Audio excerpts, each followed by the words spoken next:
எந்த அளவிற்கு என்றால் தர்கால போய் மொட்டை அடிக்கிறாங்க. மொட்டை அடிக்கிறத நியாயப்படுத்துறாரு. ஏன் தர்கால போய் மொட்டை அடிச்சா என்ன தப்பு? ஏன் அடிக்கக்கூடாதா? அது மொட்டை எங்க வேணாலும் அடிக்கலாம். அது கேள்வி பதில் நிகழ்ச்சி வர நேரடி கேள்வி பதில் நிகழ்ச்சியா அவங்களுக்கு.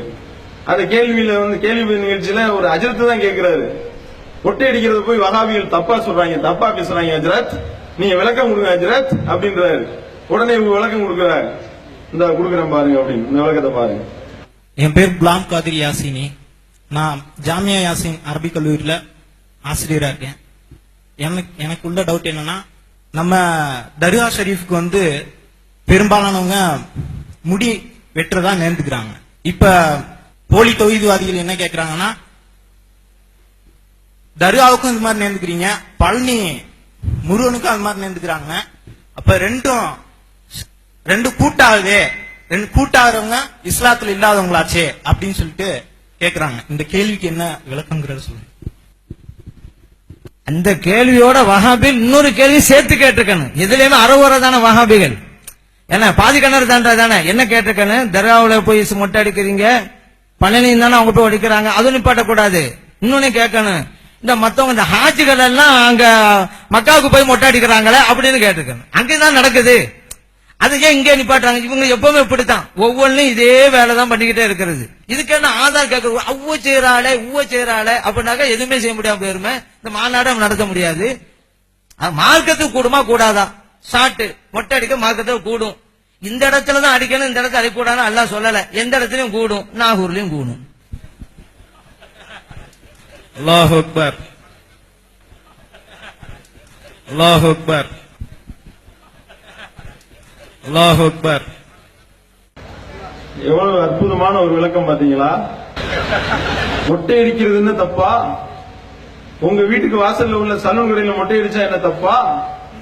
இங்க மொட்டை அடிச்சா என்ன தப்பா? இங்க மொட்டை அடிச்சா என்ன தப்பா? அதனால தர்கால போய் மொட்டை அடிக்கலாம், பிரச்சனை இல்ல. தர்கால போய் மொட்டை அடிக்கிறது எதுக்கு அடிக்கிறாங்க? ஏன் அடிக்கின்றார்கள்? மொட்டை ஏன் நேர்ந்துக்கிறாங்களே. நான் நினைச்சது நடந்துச்சுன்னா என்னுடைய முடியை இந்த ராவுத்தரப்பாவுக்கு நான் காணிக்கையாக்குகிறேன் அப்படின்னு நேர்ந்துக்கிறார். அவர் என்ன செய்யறாரு? ஒரு வேலை முடிஞ்சிருச்சு, அவர் நினைச்ச வேலை முடிஞ்சிருச்சு. உடனே போய் என்ன செய்யறாரு? ராவுத்தரப்பாவுக்கு முடிய காணிக்கை கொடுக்கிறாரு. அதுதான் நடக்குது. சலூன் கடையில போய் முடி வெட்டுற மாதிரியா போய் வெட்டிட்டு வர்றீங்க? இந்த மாதிரி ஒரு விஷயம் எனக்கு ஒரு நேர்ச்சி இருக்கு, நான் நினைச்சது நடந்துச்சுன்னா இந்த மாதிரி இங்க 4வது முக்குல கோட்டப்பட்டினத்துல 4 பேர் தள்ளி ஒரு சலூன் கடை இருக்கு, அந்த சலூன் கடைக்காரனுக்கு என் முடியை காணிக்கை ஆக்குறேன் அப்படின்னு சொல்லுவீங்களா? சலூன் கடையில போய் மொட்டை அடிக்கிறதும் தர்கால போய் மொட்டை அடிக்கிறதும் ஒன்னா, அது பிரச்சனை இல்ல. அவன் காணிக்கையா கொடுக்கலாம். காணிக்கையா கொடுக்கலாமா? ஃபஸல்லி ரப்பிக்க வன்ஹர், உன்னுடைய இறைவனுக்காகத்தான் நீ தொழ வேண்டும், உன்னுடைய இறைவனுக்காகத்தான் நீ அறுத்து பலியிட வேண்டும். அல்லாஹ் அல்லாதவர்களுக்கு யார் நேர்ச்சை செய்கின்றார்களோ அவர்கள் அல்லாஹ்வுக்கு இணை கற்பித்து விட்டார்கள். அல்லாஹ்வுடைய தூதர் அவர்கள் இவ்வளவு தெளிவாக விளக்கி இருக்கிறார்கள். அப்படி இருக்கும் பொழுது அல்லாஹ் அல்லாதவர்களுக்காக அறுத்து பலியிடுவதாகவும் அவருக்கு போய் நான் காணிக்கை கொடுக்கிறதாகவும் அவருக்கு போய் அதை கொடுக்கிறேன் இதை கொடுக்கிறேன் என்று சொல்கின்றீர்களே, இது ஷிர்க்குன்னு நம்ம சொன்னா மொட்டை அடிக்கிறது எங்க வேணா மொட்டை அடிக்கலாம். அதனால பழனியிலையும் போய் மொட்டை அடிக்கலாம்னு அர்த்தம் தான் வருது. அப்ப பழனியில போய் ஒருத்தர் மொட்டை அடிக்கிறாரு, கூடும். அப்ப ஜமாலி சாப்பை கொண்டு போய் பழனில விட வேண்டியதுதான். விட்டுருவோமா? ஏன் எங்க வேணா அடிக்கலாம். ஷாட்டு மொட்டை அடிக்க மார்க்கத்துக்கு கூடும். இந்த இடத்துலதான் அடிக்கணும், இந்த இடத்துல அடிக்கூடாது அல்லாஹ் சொல்லல. எந்த இடத்துலயும் கூடும், நாகூர்லயும் கூடும். உங்க இதுலயும் அடிக்கலாம், எங்க இதுலயும் அடிக்கலாம், இங்கே அடிக்கலாம், அங்கே அடிக்கலாம், மேலத்திலையும் அடிக்கலாம், கீழத்திலையும் அடிக்கலாம், பழனிலையும் அடிக்கலாம் என்று சொல்லி விளக்கம் சொன்னால் அப்ப இவங்க எங்க கொண்டுட்டு போறாங்கன்னு பாருங்க சமுதாயத்தை. இந்த சமுதாயத்தை எங்க கொண்டு போயிட்டு இருக்கீங்க? சரி காணிக்கைன்னு சொல்லி முடிய சொல்றீங்கல்ல, ஒரு விரல கொடுங்களேன் காணிக்கை பார்ப்போம். ஒரு கையை வெட்டி கொடுக்குறேன்னு நேர்ந்துக்குருவீங்களா? காணிக்கை என்பது இது போனா திருப்பி வந்துடும் நம்பிக்கையில கொடுக்கிறது. அல்லாஹ்வுக்காகத்தான் கொடுக்க வேண்டிய எதை கொடுத்தாலும் இதை கொடுக்க சொல்லி அல்லாஹ் சொல்லல. சரியா? அப்பயே நீங்க முடி வெட்ட மாட்டேங்கிறீங்க, மொட்டை அடிக்க மாட்டீங்கன்னு கேட்க கூடாது. அல்லாஹ்வுக்காக மொட்டை அடிக்கிறது முடி கொடுக்கிறது மேட்டர் இல்ல. ஆனால் அதே நேரத்தில் எதை கொண்டு போய் எதுல கொண்டு போய் சேர்க்கிறாருன்னு பாத்தீங்களா? கௌபத்துல்லாலையும் தானே மொட்டை அடிக்கிறாங்க. அப்ப இவர் யாருங்க? இவர் யூதரா இல்லையா? யூத கைக்கூலியா இல்லையா? கௌபத்துல்லால போய் மொட்டை அடிக்கிறது எதுக்காக மொட்டை அடிக்கிறோம்? அல்லாஹ்வுக்கு காணிக்க கொடுக்கிறோமா முடிய? அப்ப அல்லாஹ்வை கேவலப்படுத்துகின்றீர்களா? அல்லாஹ்வை இழிவுபடுத்துகின்றீர்களா? எதற்காக மொட்டை அடிக்கிறோம் உனக்கு தெரியுமா தெரியாதா? அஜர்த்தின் 7 வருஷம் சோதி படிச்ச ஆலிம்சா என்று கூப்பிட்டு கொண்டு வந்து பேச விட்டுருக்கீங்க.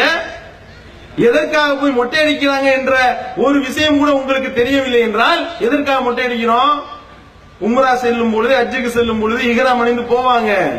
அந்த இஹ்ராமில் இருந்து அவர்கள் விடுபட்டதை வெளிப்படுத்துவதற்காக, அதை சிம்பாலிக்கா காட்டுறதுக்கு முடியை குறைத்துக் கொள்வது அல்லது மொட்டை அடித்துக் கொள்வது நபிகள் நாயகம் ஸல்லல்லாஹு அலைஹி வஸல்லம் அவர்கள் காட்டி தந்தார்கள் என்றால், அப்ப இஹ்ராமிலிருந்து விடுபடுவதற்கு உண்டான ஒரு சிம்பிள் தானே ஒழிய இதை கொண்டு போய் இந்த முடியை கொண்டு போய் காணிக்கையா கொடுக்கிறது இல்ல. அப்ப அதையும் இதையும் இவர் ஒன்னாக ஒப்பிட்டு சொல்வார் என்றால் அப்ப இவர் யாரு? அப்ப இவருடைய நிலை என்ன? கொஞ்சம் சிந்தனை பண்ணி பாருங்க. அப்ப இந்த மாதிரிதான் இவர் வைக்கக்கூடிய எந்த ஒரு வாதமாக இருந்தாலும் எல்லாத்தையும் சொல்லுவோம். என்னன்னு கேட்டா, யூத கலாச்சாரமா பொம்பளைகளை எல்லாம் காட்சி பொருளா கொண்டு வந்து நிப்பாட்டிட்டாங்க, யூதர்கள் தான் இந்த மாதிரி காட்சி பொருளா நிப்பாட்டுறாங்க என்று சொல்லி பெண்களை காட்சி பொருளாக்குறோமா? பெண்களை காட்சி பொருளாக்குறது யாரு யாரு ஆக்குனா? உங்களை மாதிரி தர்கால உரசிட்டு இருக்க சொல்லி சொல்லுகின்றோமா?